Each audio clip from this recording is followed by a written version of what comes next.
You just got charged for something you don't remember signing up for. $15.99. Not once. Every month. For years.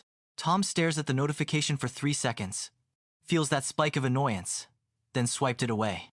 He will deal with it later. But later never comes. And next month, the same charge appears. Tom saw that charge this morning. $9.99 for a meditation app he downloaded 18 months ago. Used it twice. Been paying ever since. $179 for 2 meditation sessions. But it's not just that one. There's the streaming service he still shares with his ex.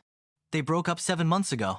The meal kit subscription, the cloud storage, the premium LinkedIn from a job search that ended a year ago. Tom is 26. Almost no savings. When his friends suggest dinner, he calculates. When his car makes that sound, he ignores it. When he thinks about the future, he feels a nausea he can't name. Last Tuesday, Tom's card declined at a gas station. $43. He had 41 in checking. It's the 8th of the month. His paycheck hit 5 days ago. So where did the money go? He sits in his car and actually looks at his transactions. Really looks. Streaming, music, fitness apps, language apps, meal planning, meditation, cloud storage, password manager, news, gaming, VPN, 17 subscriptions, $263 every month. For things he barely uses or forgot existed. Here's the part nobody tells you. The trap isn't the subscriptions.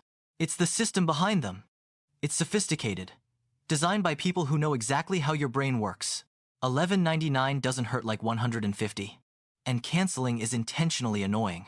That meditation app makes you click through 4 screens to cancel. Each one asks if you're sure. The friction is the feature. That's when Tom meets David. This time they meet at a coffee shop. David is 54, drives a 10-year-old Honda, brings lunch from home.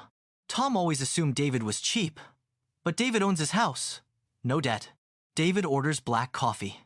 Tom orders a $7 oat milk latte. What's your number? David asks. Tom doesn't understand. The amount you waste every month on things you don't use. Tom's face burns. I'm not wasting money. How many subscriptions do you have? They count. 17? David doesn't judge. He just multiplies. $263 a month. $3,156 a year. You want to know how I paid off my house? David asks. I got angry. Not yelling angry. The quiet kind that hits when you realize you've been participating in your own trap. When you see the pattern. When you understand that every company with access to your bank account is counting on you forgetting, getting too busy, or feeling too guilty to cancel. David had subscriptions too. 25 years ago. Bills, gym, magazines, newspapers. Same game, new delivery. The difference is, David did something Tom hasn't done yet.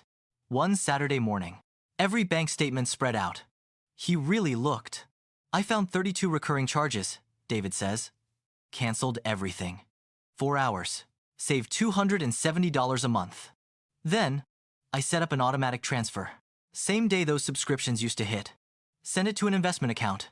23 years later, that decision is worth $512,000. Tom sits with this. Feels the weight. But I make less than you did. David shakes his head.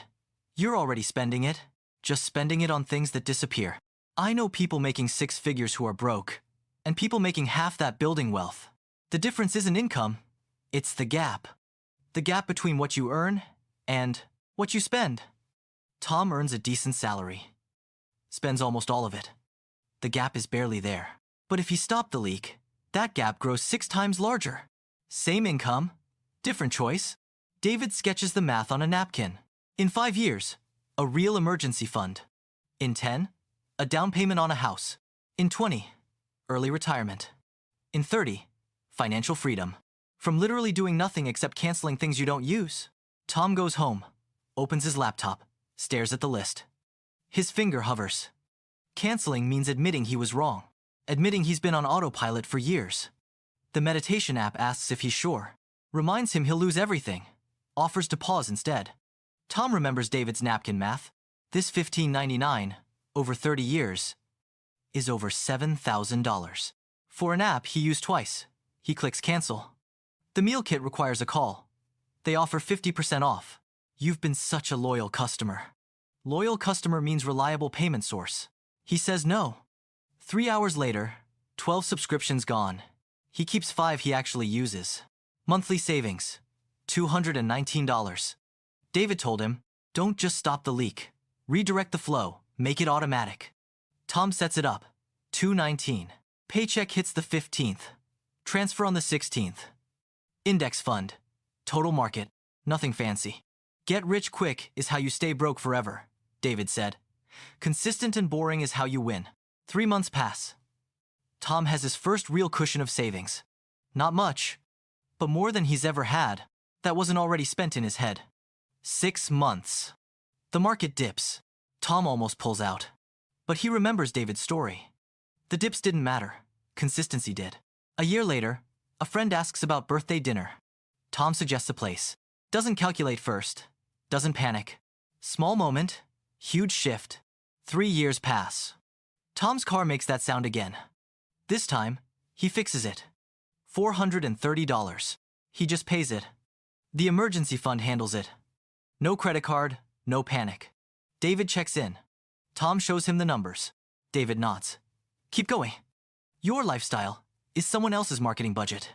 Every forgotten subscription, every automatic payment, is money that never gets a chance to compound. The gap between who Tom was and who he's becoming isn't intelligence or luck. It's willingness. Willingness to feel uncomfortable for one afternoon in exchange for security for a lifetime. David learned this at 31. Tom learned it at 26. 5 years earlier. 5 years of compound growth he'll never have to make up for. You're doing the math on your own subscriptions right now. Wondering what your number is. Wondering if you're bleeding money. It's not too late. It's uncomfortable. It's boring. It's slow. It requires looking at every charge you've ignored. Canceling things you wanted to keep. Every dollar you let leak is a dollar that can't compound, can't grow, can't multiply. You're not just losing money each month. You're losing what that money becomes over decades. You could cancel them today. Stop the leak. Redirect the flow. Or you could wait. Keep telling yourself you'll deal with it later. 5 years from now, you'll wish you started today. That's not inspiration. That's math. Your move.